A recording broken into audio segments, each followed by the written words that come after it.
Όπα, μη βαράτε, άκουσον μεν πάταξον δε.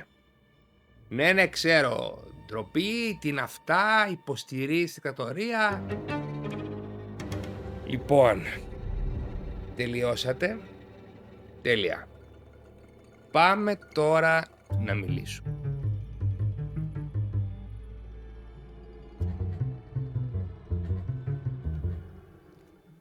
Ζούμε σε μια περίεργη εποχή και παρόλο που βρισκόμαστε στο 2026, φαίνεται ότι ακόμα δυσκολευόμαστε να συνεννοηθούμε μεταξύ μας. Και σε τέτοιες εποχές εμφανίζονται γνώριμες φράσεις. Τις έχουμε ακούσει όλοι. Άρε χούντα που σας χρειάζεται. Άρε μια κατοχή να στρώνατε. Αλλά το καλύτερο είναι όταν λέμε «Αχ, να γινόμουν εγώ πρωθυπουργός για μία μέρα και θα τους έδειχνα εγώ». Θα εξαφάνιζα τη διαφθορά. Θα έβαζα στη φυλακή τους εγκληματίες. Θα έβαζα τους ισχυρούς στη θέση τους. Και μέσα σε 24 ώρες η χώρα θα δούλευε ρολόι. Φυσικά όλα αυτά στη θεωρία, γιατί η αλήθεια συνήθως βρίσκεται πολύ μακριά από τέτοιες απλές λύσεις. Διότι όταν είσαι απ' έξω μπορείς να λες ό,τι θέλεις. Το τι συμβαίνει όμως όταν βρίσκεσαι από μέσα, αυτό είναι μια άλλη κουβέντα. Και αυτό είναι που θα προσπαθήσουμε να δούμε σήμερα. Όχι αν η δικτατορία είναι καλή ή κακή, αλλά γιατί οι κοινωνίες αρχίζουν να σκέφτονται έτσι. Η ιδέα του ισχυρού ηγέτη δεν εμφανίζεται τυχαία. Σχεδόν πάντα εμφανίζεται σε περίοδους κρίσης. Όταν μια κοινωνία αρχίζει να νιώθει ότι τα πράγματα δεν λειτουργούν. Όταν υπάρχει φτώχεια, όταν υπάρχει οικονομική πίεση. Όταν αυξάνεται η εγκληματικότητα, όταν η διαφθορά έχει εισχωρήσει παντού και οι πολίτες αρχίζουν να χάνουν την εμπιστοσύνη τους στους θεσμούς. Και φυσικά υπάρχει και το μεταναστευτικό.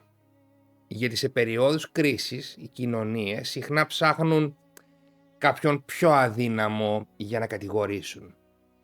Όταν λοιπόν συμβαίνουν όλα αυτά μαζί, ο κόσμος αρχίζει να κουράζεται. Και όταν ο κόσμος κουράζεται, αρχίζει να ψάχνει γρήγορες λύσεις. Συνήθως χωρίς ιδιαίτερη σκέψη. Χωρίς ιδιαίτερη ανάλυση, απλώς μια λύση που θα τελειώσει το πρόβλημα. Και κάπου εκεί εμφανίζεται η ιδέα του λεγόμενου καλού δικτάτορα. Τι εννοούν λοιπόν οι άνθρωποι όταν χρησιμοποιούν αυτή τη φράση? Το ενδιαφέρον είναι ότι οι περισσότεροι άνθρωποι που λένε χρειαζόμαστε έναν καλό δικτάτορα δεν εννοούν πραγματικά δικτατορία. Αυτό που εννοούν είναι κάτι άλλο. Θέλουν κάποιον αδιάφθορο. Κάποιον που θα βάλει τάξη στο χάος. Που θα σταματήσει την ανομία. Που θα πατάξει την διαφθορά και τη διαπλοκή. Και φυσικά κάποιον που θα βάλει στη φυλακή τους εγκληματίες. Με άλλα λόγια, θέλουν κάποιον που θα κάνει όλα αυτά που θεωρητικά θα έπρεπε ήδη να συμβαίνουν, αλλά για κάποιον λόγο δεν συμβαίνουν. Δηλαδή έναν ηγέτη που θα παίρνει γρήγορες αποφάσεις, χωρίς καθυστερήσεις, χωρίς πολιτικό κόστος, χωρίς γραφειοκρατία. Κάποιον που θα λύσει τα προβλήματα τώρα. Και αν είμαστε ειλικρινείς, λίγο πολύ όλοι μας έχουμε κάνει παρόμοιες σκέψεις κάποια στιγμή στη ζωή μας. Μπορεί να ακούγεται δελαστικό, αλλά εδώ προκύπτει ένα πολύ σημαντικό ερώτημα. Και τώρα πάμε λίγο στα σοβαρά. Γιατί πιστεύουμε ότι ένας τέτοιος άνθρωπος με απόλυτη εξουσία θα κάνει τα πράγματα καλύτερα? Από πού προκύπτει αυτή η σιγουριά? Γιατί θεωρούμε δεδομένο ότι αυτός ο άνθρωπος δεν θα διαφθαρεί, δεν θα εξυπηρετήσει φίλους, δεν θα εκμεταλλευτεί τη δύναμή του. Δεν θα κάνει τα ίδια λάθη ή ακόμα χειρότερα. Δεν θα αποδειχτεί χειρότερος από αυτούς που κατηγορούσε. Και ας κάνουμε μια απλή ερώτηση. Πότε στην ιστορία υπήρξε ένας άνθρωπος που πήρε απόλυτη εξουσία, έβαλε τα πράγματα στη θέση τους και μετά έφυγε οικειοθελώς? Χωρίς βία, χωρίς συγκρούσεις, χωρίς αίμα. Όχι, ειλικρινά. Σκεφτείτε το. Πείτε μου μία χώρα όπου εμφανίστηκε ένας τέτοιος σωτήρας και μετά από λίγο δούλευαν όλα ρολόι. Δεν υπήρχαν πλέον προβλήματα, δεν υπήρχαν αδικίες και έτρεχαν όλοι με ξέπλεκες στις πλεξούδες τους στα λιβάδια. Έχει συμβεί ποτέ αυτό? Όχι. Αλλά για κάποιο λόγο κάθε φορά πιστεύουμε ότι την επόμενη φορά θα συμβεί. Πολλοί άνθρωποι πιστεύουν ότι το πρόβλημα βρίσκεται στο σύστημα. Άλλοι κατηγορούν τη δημοκρατία. Άλλοι κατηγορούν τον καπιταλισμό. Άλλοι πιστεύουν ότι ένα αυταρχικό σύστημα θα λειτουργούσε καλύτερα. Αλλά μια στιγμή. Δημοκρατία έχει η Ελλάδα, δημοκρατία έχει και η Δανία. Καπιταλισμό έχει η Ελλάδα, καπιταλισμό έχει και η Δανία. Και όμως τα επίπεδα διαφθοράς δεν έχουν καμία σχέση. Η εμπιστοσύνη στους θεσμούς δεν έχει καμία σχέση. Η λειτουργία του κράτους δεν έχει καμία σχέση. Άρα ποιο είναι το πρόβλημα? Το πολίτευμα? Το σύστημα? Ή μήπως το πρόβλημα βρίσκεται κάπου αλλού?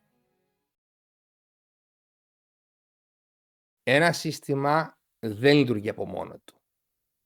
Το σύστημα δεν είναι άνθρωπος. Δεν σκέφτεται, δεν αποφασίζει. Το σύστημα είναι τόσο καλό όσο οι άνθρωποι που τα παρτίζουν. Το κατά πόσο λειτουργούν οι νόμοι και οι θεσμοί εξαρτάται από δύο πράγματα. Από την εκάστοτε κυβέρνηση και από τους ίδιους τους πολίτες. Αυτό που πραγματικά μετράει είναι η κουλτούρα μιας κοινωνίας. Οι αξίες, η ηθική, η εμπιστοσύνη στους θεσμούς. Αν αυτά δεν υπάρχουν, όποιο σύστημα και να φτιάξουμε, το αποτέλεσμα πιθανότατα θα είναι το ίδιο. Ας κάνουμε ένα μικρό πείραμα σκέψης. Φανταστείτε έναν δικτάτορα, όποιον θέλετε. Τώρα φανταστείτε ότι όλοι οι πολίτες μιας χώρας είναι έντιμοι, πειθαρχημένοι, τηρούν τους νόμους, δεν παρανομούν και κάνουν ό,τι τους λένε χωρίς αντίρρηση. Θα χρειαζόταν τότε αυτός ο δικτάτορας να είναι αυταρχικός? Θα χρειαζόταν βία? Θα χρειαζόταν λογοκρισία? Θα υπήρχαν συγκρούσεις? Μάλλον όχι. Για να το πω πιο απλά. Αν όλοι οι πολίτες συμφωνούσαν με την εξουσία και δεν υπήρχε καμία αντίδραση, τότε τι ακριβώς θα είχε να καταστήλει ένας δικτάτορας? Και εδώ προκύπτει ένα ακόμα πιο περίεργο ερώτημα. Αν μια κοινωνία είναι τόσο πειθαρχημένη και τόσο υπάκουη, τότε γιατί να χρειάζεται δικτάτορα εξ αρχής? Και εδώ βρίσκεται ίσως η μεγαλύτερη παγίδα. Πολλοί άνθρωποι πιστεύουν ότι αν αλλάξει το σύστημα θα εξαφανιστούν και τα προβλήματα. Αλλά η ιστορία μας δείχνει κάτι άλλο. Η διαφθορά υπήρχε σε μοναρχίες, υπήρχε σε αυτοκρατορίες, υπήρχε σε κομμουνιστικά καθεστώτα, υπήρχε σε δικτατορίες και φυσικά υπάρχει και σε δημοκρατίες. Γιατί η διαφθορά δεν είναι ιδεολογία. Είναι ανθρώπινη συμπεριφορά. Κανένας σωτήρας δεν εξαφάνισε τις παθογένειες μιας κοινωνίας. Μπορεί να άλλαξε τις ισορροπίες. Μπορεί αντί να ευνοείται ο Α, να άρχισε να ευνοείται ο Β. Αλλά το πρόβλημα δεν εξαφανίστηκε. απλώς άλλαξε χέρια. Γιατί σε κάθε σύστημα κάποιος πάντα ωφελείται από την κατάσταση. Και φυσικά όποιος θέλει μπορεί να μου πει ένα παράδειγμα ηγέτη που πήρε απόλυτη εξουσία και μετά δεν έκανε ακριβώς τα ίδια. Η μεγάλη διαφορά είναι αλλού. Σε μια δημοκρατία για να ανατρέψεις κάποιον αρκεί μία ψήφος. Σε μια δικτατορία πάλι συνήθως χρειάζεται πολύ αίμα. Τα συμπεράσματα δικά σας. Κάπου εδώ φτάσαμε στο τέλος του σημερινού μας επεισοδίου. Μιλήσαμε για ένα θέμα που συνήθως προκαλεί έντονες αντιδράσεις και προσπαθήσαμε να το δούμε λίγο διαφορετικά. Όχι με συνθήματα, αλλά με μερικά ερωτήματα και λίγη σκέψη.